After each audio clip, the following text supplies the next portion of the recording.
Desde o último domingo eu comecei uma série nova, embora eu não tenha avisado, mas eu preguei sobre Ruth. E o meu interesse é pregar em livros bíblicos, sobretudo no Antigo Testamento, que a gente geralmente não escuta falar sobre, né? Então o meu intuito é passar pelos profetas menores, meu intuito é passar por textos que a gente talvez não esteja tão acostumado, mas que têm mensagens preciosas. Naquilo que eu puder, eu vou tentar fazer pregações que resumem o livro todo. Em alguns livros será necessário que eu faça algumas em um mesmo livro. Bom, hoje eu quero falar especificamente sobre o livro de Oséias. O livro de Oséias tem um número de capítulos que não seria possível que nós lêssemos agora, portanto eu quero resumir a leitura, fazendo a leitura apenas do capítulo 3 e então contando a história do livro de Oséias. Embora seja um livro relativamente comprido, ele é um livro que a história mesmo ela é contada em poucos capítulos. O resto são mais exortações do profeta para com o povo à luz da história que foi contada. Tá? Então, Oséias, capítulo 3, leremos os versos 1 a 5. A palavra de Deus diz assim: Então o Senhor me disse, vá e ame sua esposa outra vez. Embora ela cometa adultério com um amante, isso mostrará que o Senhor ainda ama Israel, ainda que o povo tenha se voltado para outros deuses e sinta prazer em lhes trazer ofertas. Assim eu a comprei de volta por 15 peças de prata, um barril grande de cevada e um odre de vinho. Então eu lhe disse, você viverá em minha casa por muitos dias e deixará de se prostituir. Durante esse tempo não terá relações sexuais com ninguém e eu também esperarei por você. Isso mostra que Israel ficará um longo tempo sem rei nem príncipe, sem sacrifícios nem colunas sagradas, sem sacerdotes nem ídolos. Depois disso, porém, o povo retornará e buscará o Senhor, seu Deus, e o descendente de Davi, seu rei. Naquele tempo, tremerão em reverência ao Senhor e à sua bondade. Essa é a palavra do nosso Deus. Eu quero falar essa noite, à luz do livro do profeta Oséias, sobre 3 coisas. A história de Oséias, ela nos ensina algo sobre o nosso relacionamento com Deus, que é ilustrado por meio de um casamento. A segunda coisa que eu quero mostrar à luz desse texto é que o nosso relacionamento com Deus é ilustrado por meio de um casamento ruim. Em terceiro lugar, como que Deus resolveu o problema do nosso casamento. Ok? Então, 3 coisas. Como o relacionamento de Oséias e o casamento de Oséias reflete o nosso relacionamento com Deus. Como que o casamento de Oséias reflete o nosso mau casamento com Deus e o que Deus fez para resolver o nosso problema. Em primeiro lugar, como que o texto mostra que o nosso relacionamento com Deus é exemplificado por meio de um casamento. Provavelmente isso não é novidade para você, mas a Bíblia tem vários livros que falam do relacionamento de Deus com o seu povo da perspectiva de um casamento. Por exemplo, Isaías, Jeremias e Ezequiel são grandes livros, profetas maiores, que todos eles falam vastamente sobre o relacionamento de Deus para com o seu povo da perspectiva de um casamento. E Oséias é um livro inteiro que fala sobre isso. Deus chama o profeta Oséias e fala que ele deveria casar com uma mulher que lhe traria muitas dores, que lhe traria muitas aflições, porque seria uma mulher adúltera. E então, no decorrer do livro, Deus usa esse casamento do profeta para ilustrar o seu próprio relacionamento para com o povo de Israel. É sobre isso que o livro de Oséias fala, e o que eu quero que vocês percebam desse modo que Deus usou para se comunicar com Israel naquele período depois do reino dividido, tá? já tinha Israel, as 10 tribos ao norte e as 2 tribos ao sul em Judá. Oséias está escrevendo para as tribos ao norte, que estavam vivendo um período de decadência espiritual muito grande. E então Deus usa esse momento histórico e usa o profeta Oséias para que, através da sua experiência de vida, ele comunique algo da relação de Deus para com o seu povo. Agora, o que significa na prática, antes do que significa na prática ter Deus como um marido, né? Que essa é a pergunta que a gente tem que fazer. Mas antes, o porquê que isso é importante, né? Trazer essa imagem, essa metáfora do casamento aqui. A Bíblia, por exemplo, fala que ela usa várias metáforas para falar do nosso relacionamento com Deus. Por exemplo, Deus é o nosso pastor, nós somos suas ovelhas. Deus é o nosso rei, nós somos os seus servos, ou seus súditos. Deus é o nosso pai, nós somos os seus filhos. A Bíblia usa uma série de metáforas. Mas Deus escolheu o casamento como mais uma dessas metáforas, sem a qual nós não entenderíamos partes profundas do nosso relacionamento com Deus. Entendeu o que eu disse? Sem a metáfora do casamento, nós não entenderíamos verdades profundas do nosso relacionamento para com Deus. E é isso que eu vou tentar mostrar nessa mensagem. Mas, como eu havia dito, o que significa, então, ver Deus como marido? Como que essa ideia do casamento de Oséias e Gomer nos ajuda a entender, dentro dessa metáfora do casamento, o que isso tem a ver com o nosso relacionamento com Deus? Em primeiro lugar, casamento é um ambiente de prioridade. Prioridade. Quando a gente casa, a gente está dizendo um para o outro: você é a pessoa mais importante deste mundo para mim. E o nosso relacionamento terá prioridade sobre qualquer outro relacionamento. Pai e filho, mãe e filho, relacionamento de amizade, relacionamento de irmãos, relacionamento de você mesmo com os seus filhos, você mesmo com os seus pais. Esse é o relacionamento mais prioritário de todos. Inclusive, casamentos que são fortes por considerarem o casamento como algo prioritário, mesmo que passem por dificuldades exteriores ao casamento, sempre serão pessoas que enfrentarão o mundo com força. Mas pessoas que têm um casamento fragilizado, um casamento onde não se coloca prioridade nele, são pessoas que vão para o mundo em fraqueza. Por mais que todas as coisas fora do seu casamento estejam meio que funcionando bem, na prática não estarão, porque se seu casamento estiver ruim, todo o resto estará contaminado.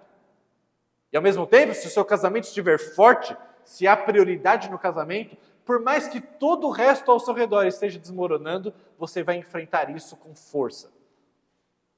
Porque o casamento é algo que mostra o que exige de nós considerarmos o outro com prioridade. E da mesma maneira o relacionamento com Deus.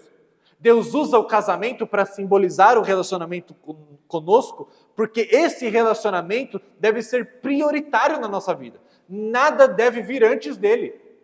Nada. Inclusive os nossos casamentos, eles só são reflexo desse casamento maior.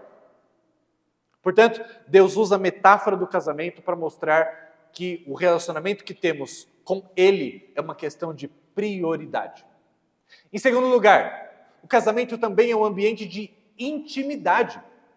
Por isso que nós nos desnudamos diante uns dos outros, dentro do casamento. O único ambiente em que isso é possível. Porque nós estamos num ambiente íntimo, de conhecimento mútuo, de compartilhamento da vida.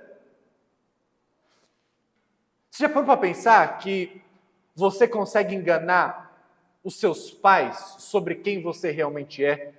Você consegue enganar as pessoas da igreja sobre quem você realmente é? Você consegue enganar até os seus filhos sobre quem você realmente é? E você consegue enganar até a si mesmo sobre quem você realmente é? Mas você não engana o seu cônjuge.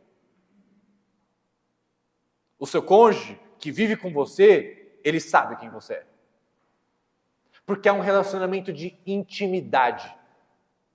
E Deus está mostrando, o casamento reflete essa intimidade que eu procuro com o meu povo. Eu não quero que vocês me conheçam de maneira distante, eu não quero que vocês me conheçam de maneira formal, eu quero ter intimidade com vocês. Porque eu conheço vocês. Porque eu me importo com vocês. É esse tipo de relacionamento que Deus nos chama para ter com Ele. Não apenas de prioridade, mas de intimidade. Mas em terceiro lugar, Deus usa a metáfora do casamento, porque, meus irmãos, vocês já sabem do que eu vou falar, o casamento tem um grande poder transformador. Seja para o mal, seja para o bem. Tem poder de acabar, arruinar a sua vida, ou te tornar a pessoa mais feliz deste mundo. O casamento tem esse poder. Deixa eu te ilustrar da seguinte forma. Se a minha esposa chegar para mim... Não, desculpa. Voltar. Se alguém chegar para mim, tirando a minha esposa, qualquer pessoa, e falar, nossa, pastor, como você é uma pessoa gentil. Eu vou falar assim, obrigado, vou até gostar, mas vou falar, você não me conhece. Acho que você está vivendo pouco comigo para dizer uma coisa dessa. Agora, se a minha esposa me disser isso, eu vou ser o homem mais feliz do mundo. Porque ela me conhece, ela vive comigo. E aquilo que ela fala tem um poder transformador na minha vida inigualável a qualquer outra pessoa. Todas as pessoas somadas juntos não valem o que a minha esposa me diz. Por exemplo,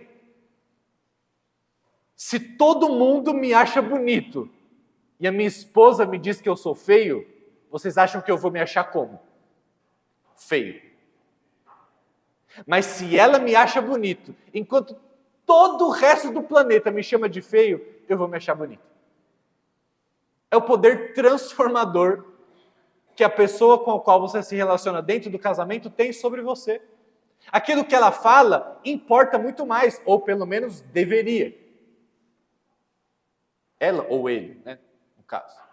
Mas o casamento simboliza esse ambiente onde há um poder transformador, seja para construir ou seja para arruinar. E quando Deus nos chama para a metáfora do casamento, para falar do relacionamento dele para conosco, ele está falando, há um poder transformador nessa relação, que nenhuma imagem desse mundo pode simbolizar melhor do que o casamento. E sabe o que é interessante? Tem um texto aqui no Antigo Testamento que fala de que Deus está como um noivo e ele anseia a entrada da noiva, o seu povo. Ele deseja, é um Deus que se apresenta como apaixonado. Sabe o que é interessante? Por que Deus coloca isso? Porque esse amor que Deus nos oferece nesse relacionamento tem um poder transformador nas nossas vidas. Se nós aprendermos a ver como Deus nos valoriza, o tanto que Ele valoriza, e quanto é provado por várias passagens na Bíblia, e é provado nessa ilustração do casamento, isso exerceria um poder transformador nas nossas vidas. Então, em primeiro lugar, Deus usa essa metáfora para nos mostrar que o nosso relacionamento com Ele, assim como o casamento, é uma questão de prioridade, é uma questão de intimidade, e existe um poder transformador inigualável a qualquer outra coisa nesse mundo. Ok? Segundo lugar, Deus não mostra só isso. Deus fala que o nosso relacionamento com Ele, exemplificado pelo casamento de Oséias com Gomer, é um casamento ruim. Obviamente, não por culpa dele, e sim por culpa nossa. Da mesma maneira que o livro de Oséias nos conta. Lembra? Deus diz para Oséias cumprir o seu papel enquanto marido. Moisés deveria procurar uma mulher que o trairia. Oséias já foi para o casamento tendo essa certeza. Eu vou ser arruinado. Essa mulher vai me trair. Desde o capítulo 1, que Deus manda Oséias a casar com Gomer. Aqui a gente lê o capítulo 3, em que Deus fala para Oséias voltar a amar Gomer, que já tinha o traído várias e várias vezes. exemplificando a própria relação de Deus para com o seu povo, que era um povo idólatra, que era um povo infiel, que era um povo que ia atrás dos amantes. Vários profetas, como Isaías, Jeremias, Ezequiel e Oséias, alertaram sobre isso, a infidelidade do povo de Israel, quando procurava outros deuses, quando adorava Baal ao invés do Deus verdadeiro. O texto não esconde a missão chocante de Oséias ao casar com uma mulher que ele sabia que iria quebrar o seu coração, queria ser infiel a ele.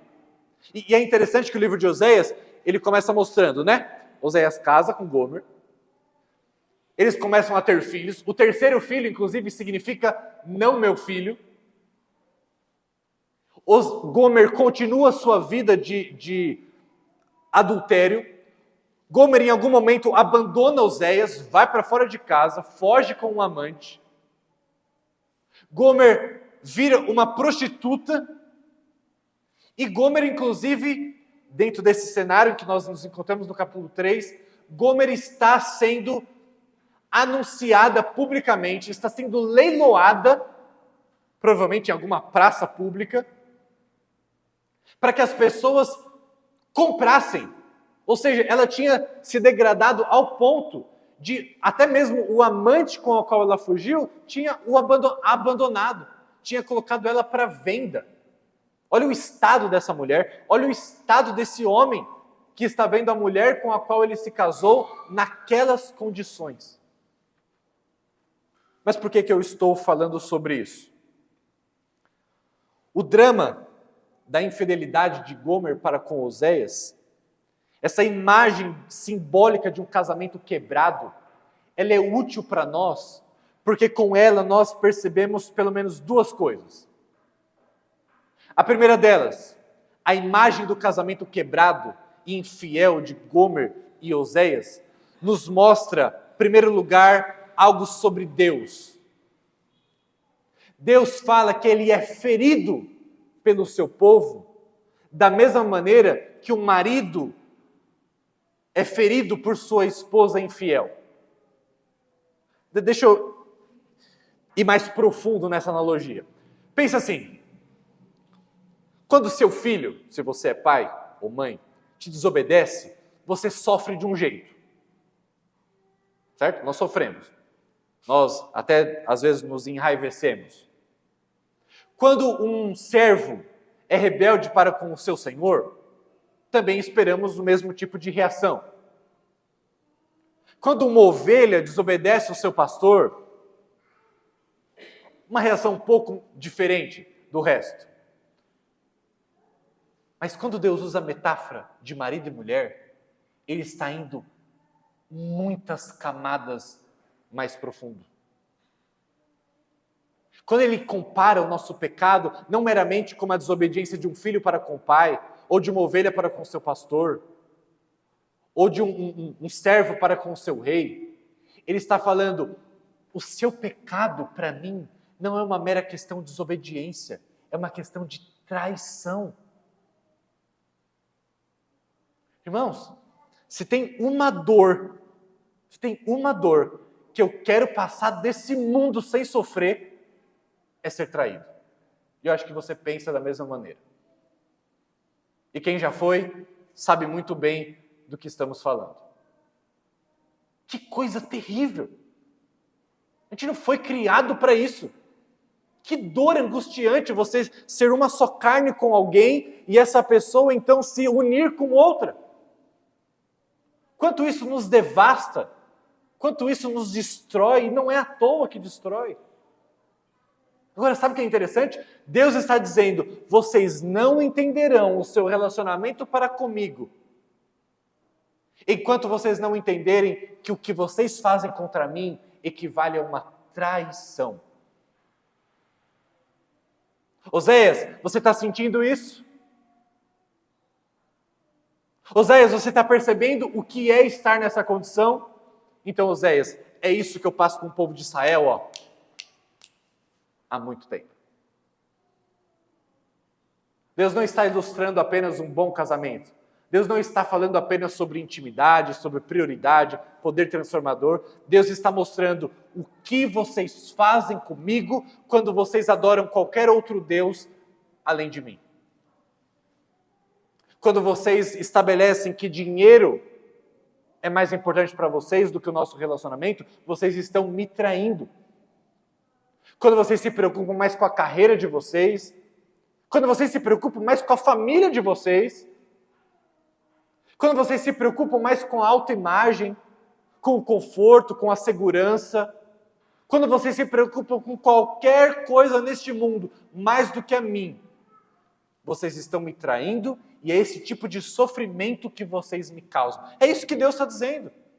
Essa imagem poderosa que Deus está convidando Oséias a encarnar na sua própria vida.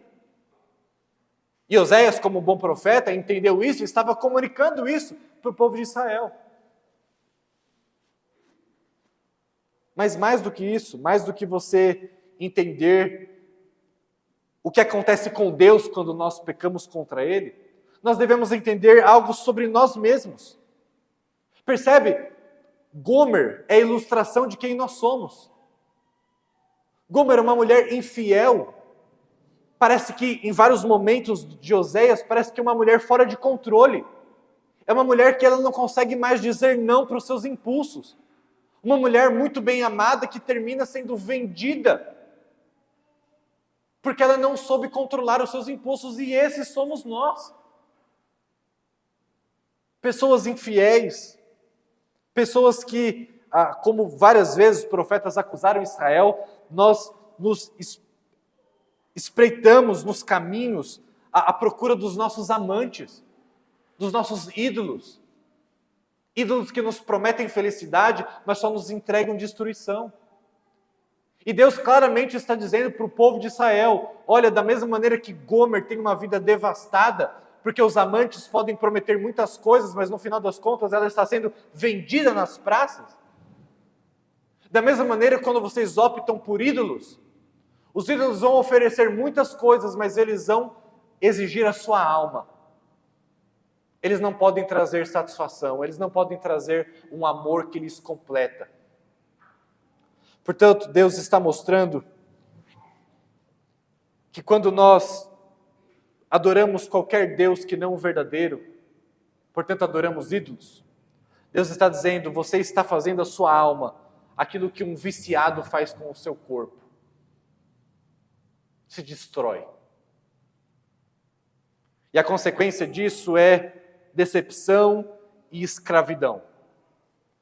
Porque esses nossos ídolos não podem nos salvar. Portanto, até aqui eu disse que o casamento exemplifica algo do relacionamento com Deus.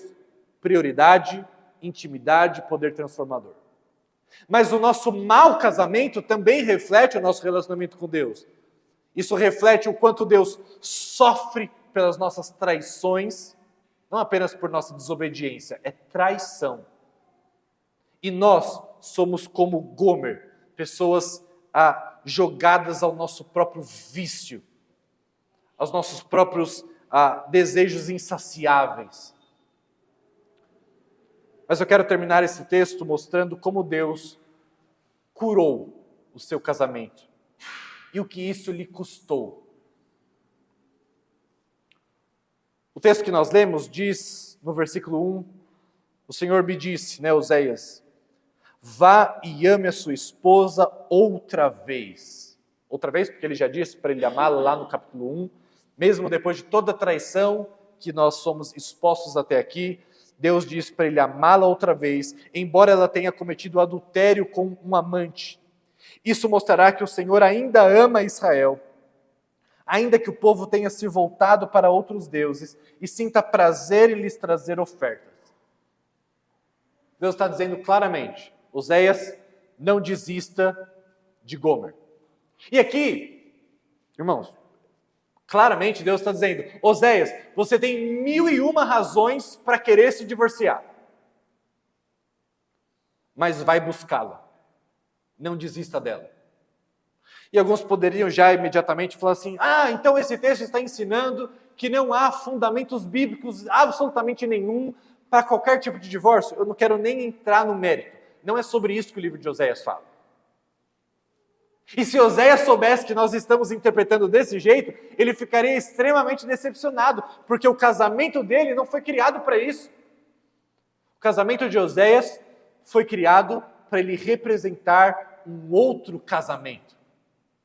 E é para esse outro casamento de Deus para com o seu povo e que o livro de Oséias está exemplificando. Por isso Deus diz, vai atrás de Gomer, não desista dela, apesar dos seus adultérios, porque não é isso que eu faço com o povo de Israel. Eu não abandono o meu povo, apesar dos seus das suas constantes traições, dos seus constantes adultérios.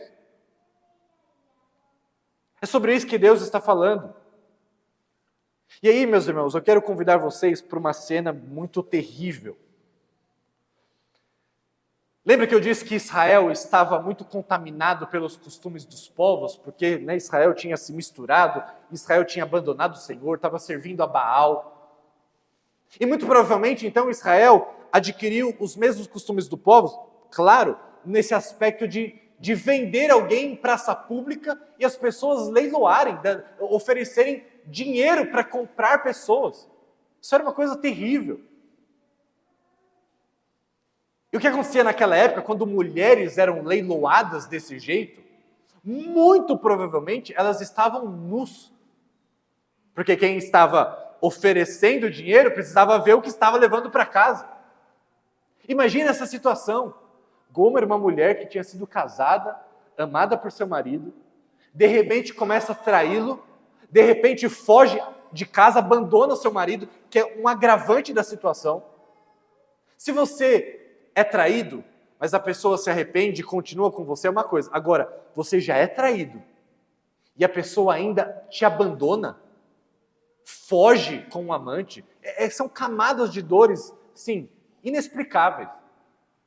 E então, Gomer, ela é abandonada pelos seus amantes e agora ela está sendo vendida para pessoas dando um valor por ela. Imagina a situação dessa mulher, imagina a situação de Oséias, ao ver a sua esposa naquela situação. Tente se imaginar nessa cena. Agora eu quero te convidar a ir um pouquinho além. Imagine Gomer ali, com as pessoas oferecendo valores por ela, como se fosse um objeto. Imagine Gomer talvez até de olhos fechados para não querer ver aquela situação horrível. E então ela começa a ouvir, eu dou 10, eu dou 15, eu dou 20. E então ela reconhece a voz de Oséias na multidão. Se pergunta, o que ele está fazendo aqui? O que Oséias está fazendo aqui? O que meu marido está no meio desse monte de homem dando oferta por mim? Não faz nenhum sentido ele estar aqui. E o texto diz então que Oséias arremata. Oséias dá o valor maior. Mesmo que ela não merecesse nada daquilo, Oséias compra de volta a sua esposa. Com todas as dores que isso envolvia para Oséias. Eu fico imaginando Gomer se perguntando, que raios esse cara quer comigo?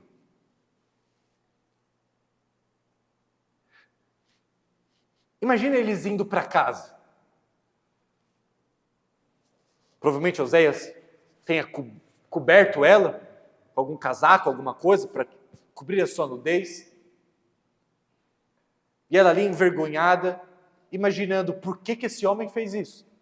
Talvez a primeira coisa que passou na cabeça dela é, agora já era. Agora eu vou ser uma escrava dele. Porque, afinal de contas, depois de tudo que eu fiz, e ele me compra, o único motivo é que agora ele pode fazer de mim o que ele quiser. Afinal de contas, ele me comprou. Afinal de contas, como eu vou poder recusar qualquer coisa para esse homem? Depois de tudo que eu fiz com ele? Esse relacionamento vai ser um relacionamento totalmente abusivo. Como muitas vezes a pessoa que é traída muitas vezes acaba proporcionando um relacionamento abusivo, sempre trazendo à tona o que foi feito, sempre jogando na cara, sempre exigindo coisas além do que poderia por conta dessa situação. É muito comum isso. Ainda mais naquela época, que mulher não tinha direito algum. Mas o texto diz algo diferente. Oséias não trata com rispidez Gomer. Porque Oséias, afinal de contas, está simbolizando o papel de Deus. E o versículo 3 nos diz como Oséias fala com a sua esposa. Então eu lhe disse: você viverá em minha casa por muitos dias e deixará de se prostituir. Durante esse tempo não terá relações sexuais com ninguém e eu também esperarei por você. Oséias não está fechando os olhos para o pecado. Oséias não está fingindo que nada aconteceu. Oséias está dizendo: olha, você não vai ter relações sexuais com ninguém. Eu continuo não permitindo adultério aqui. Você não vai ter relação sexual com ninguém, inclusive comigo, por um tempo. Infelizmente, essa versão ela não traduz uma parte do texto hebraico. Algumas versões não conseguem expor isso. Mas a ideia por detrás que Oséias está falando é o seguinte: você não será mais de ninguém, você não vai mais se relacionar sexualmente com ninguém, e por fim, eu serei seu. Sabe o que é interessante? Porque Oséias acabou de ser comprada. Oséias muito provavelmente estava pensando: agora eu vou virar um produto do meu marido. Mas, Gomer, né? Achando, agora eu vou virar um produto do meu marido. Mas Gomer a surpreende dizendo: você vai viver em minha casa por muitos e muitos dias. E por fim, nós não teremos sexo por um tempo, mas por fim, eu serei seu. Contrariando tudo o que Gomer provavelmente achava. Agora eu serei uma posse dele. Oséias está dizendo: por fim, eu serei seu. Infelizmente, essa versão que nós temos, ela não consegue traduzir essa ideia. Outras versões assim o fazem. Mas mostrando que Oséias não estava cego para o que aconteceu. Oséias não estava fingindo que nada aconteceu. Mas Oséias disse: olha, haverá um tempo, o nosso relacionamento precisará ser reconstruído. Não é da noite para o dia que isso vai acontecer. Não é que você vai voltar para casa e a gente vai viver como se nada tivesse acontecido. Há um processo de restauração, mas por fim eu serei seu. Por fim eu também esperarei por você, a versão que esse texto nos fala. Irmãos, eu tentei te convidar a se colocar no lugar de Gomer, mas agora se coloca no lugar de Oséias. Cara, Oséias, ele foi traído mais de uma vez. Oséias foi abandonado. Oséias teve que pagar financeiramente para ter a sua esposa de volta. Houve um prejuízo financeiro, houve um prejuízo social. Irmãos, se hoje, quando alguém é traído, a pessoa traída fica com vergonha, porque chamam de todo tipo de nome a pessoa traída, eu não preciso dizer aqui, e essa pessoa não tem culpa nenhuma, ela não deveria se sentir vergonha por isso. Agora, imagine na época, um homem que foi traído por uma mulher várias vezes, ela abandonou seu marido com amantes, e ela está nu sendo vendida diante dos olhos de todos. Imagine a vergonha. Imagine o que as pessoas diziam para Oséias: Oséias, o que você está fazendo? Que papelão, Oséias! Uma mulher que fez tudo isso com você, que teve a sua nudez desvendada para todos os homens da cidade, casar de pagar para resgatá-la. Pensa que Oséias, além de ter feito algo extremamente doloroso, custoso financeiramente, ainda teve que lidar com a vergonha social. Mas mais do que tudo isso, Oséias lidou com um peso emocional impressionante. Tudo isso para quê? Tudo isso para nos revelar algo do nosso relacionamento com Deus. Te convido a pensar no seguinte. Oséias se casou com Gomer. Provavelmente, naqueles momentos do casamento, Oséias estava apaixonado. Deus também diz, nesses textos, que Deus se apaixonou pelo seu povo. O texto nos fala que Oséias foi traído. O texto também diz que Deus foi traído várias e várias vezes. O texto diz que Oséias paga um preço enorme para recuperar a sua esposa. E Oséias diz que... Aonde que Oséias fala que Deus pagou um preço alto por sua esposa? Porque se a metáfora do casamento de Oséias aponta para algo de Deus com o seu povo, aonde está essa parte final? O texto que nós lemos nos dá uma diquinha, lá no último versículo.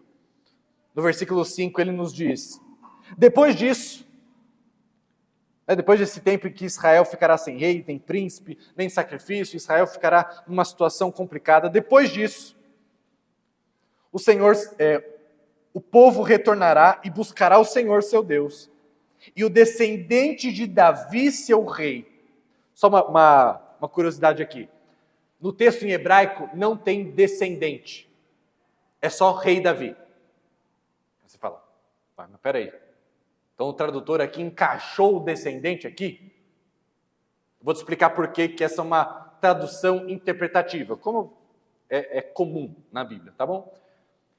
Porque Davi... Esse é o tempo do reino dividido. Davi já tinha morrido faz tempo. Como faz sentido dizer que o povo, depois de um tempo de Israel, procuraria Davi? Davi não existe mais. Mas as promessas a respeito de Davi é que haveria um descendente de Davi que reinaria para todo sempre. Por isso o tradutor diz que o povo buscaria o descendente de Davi, o seu rei. Não, mas Davi já tinha morrido quando Oséias nasceu.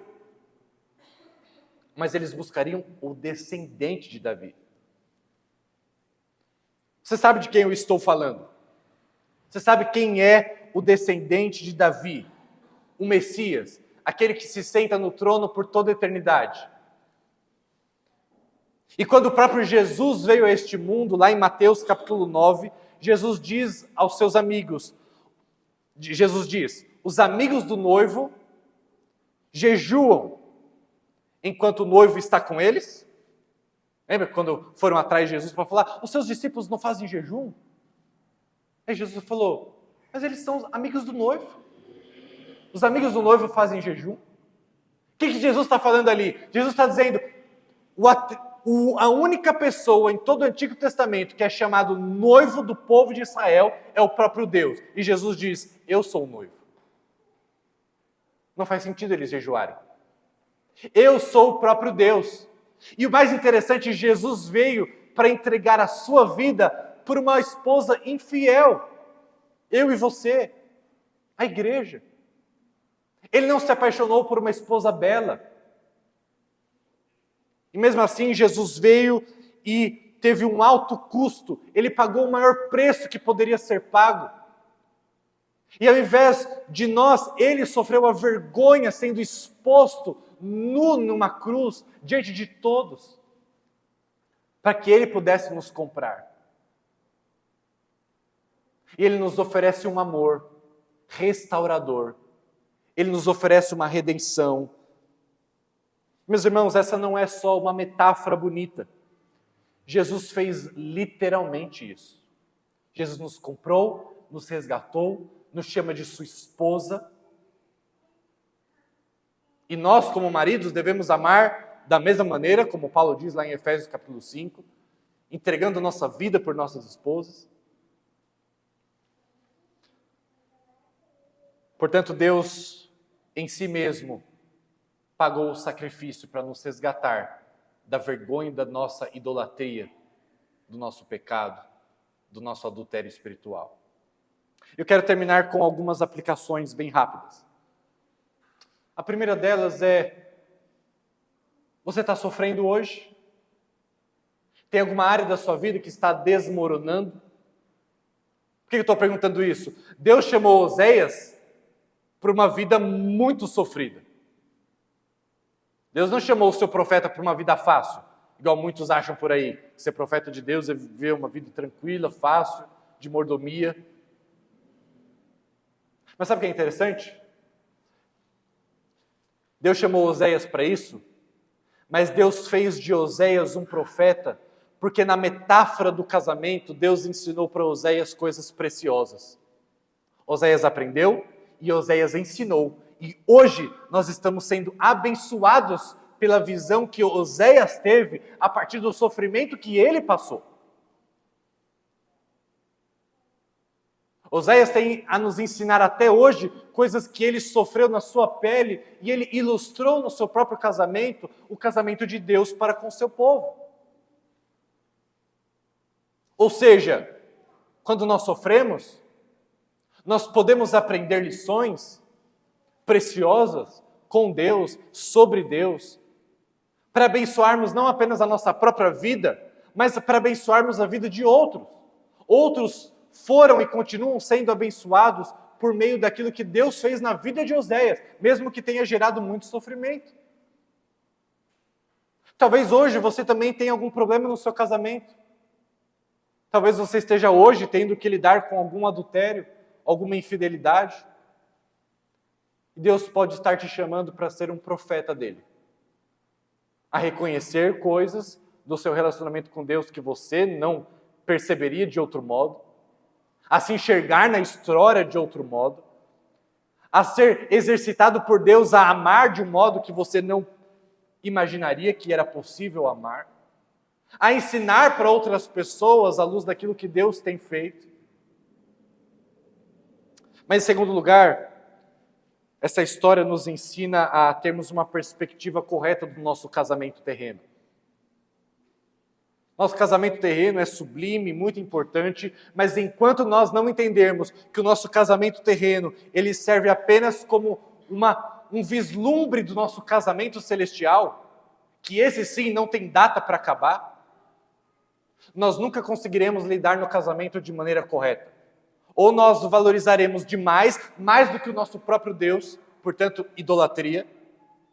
Ou nós ficaremos frustrados, desanimados, sem até vontade de casar, porque vamos falar, não, o casamento é algo falido, como muitos têm dito hoje em dia, o casamento é uma instituição falida.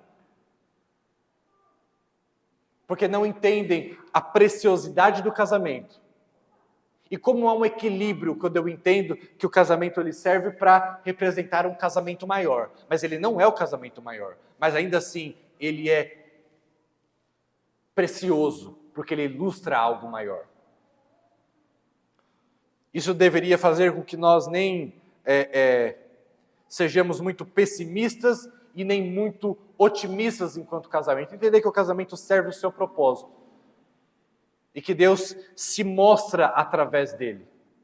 E que nos nossos casamentos nós podemos mostrar a Ele. Através da maneira como nos tratamos, através da maneira como nos perdoamos. Assim como o casamento de Oséias e Gomer, com todos os seus percalços e problemas, eles exemplificaram o casamento de Deus para com o seu povo.